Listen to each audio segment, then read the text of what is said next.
House Democrats on Wednesday released emails that they said raised new questions about President Donald Trump's ties to Jeffrey Epstein and how much he knew about his abuse of underage girls. Also, the swearing in of a new Democrat kicked off a new fight in the Congress over further disclosures.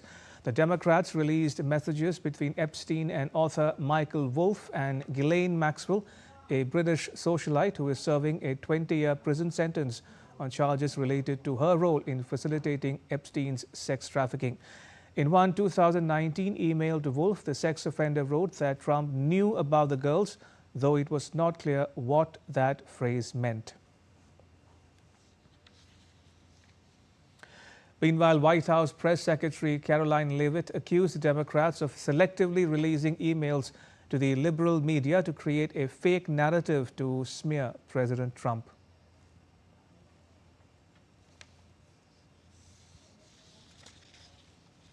These emails prove absolutely nothing other than the fact that President Trump did nothing wrong.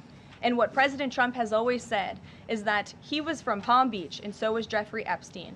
Jeffrey Epstein was a member at Mar-a-Lago until President Trump kicked him out because Jeffrey Epstein was a pedophile and he was a creep.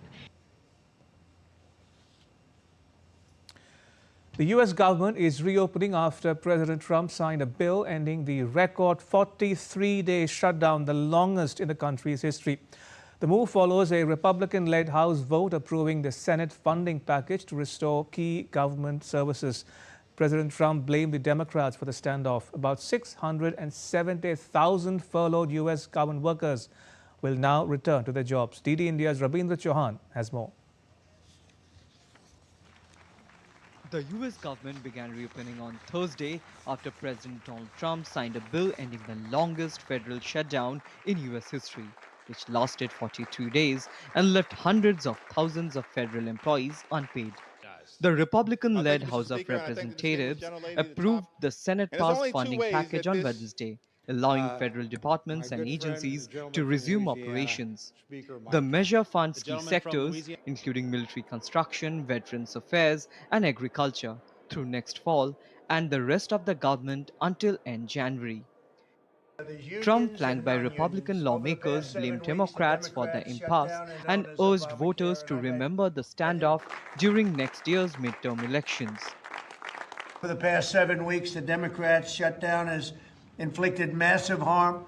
They caused 20,000 flights to be canceled or delayed. They departed so many times, so late. People were hurt so badly. Nobody's ever seen anything like this one. This was a no-brainer. This was an easy extension. So I just want to tell the American people, you should not forget this. When we come up to midterms and other things, don't forget what they've done to our country. I also want to...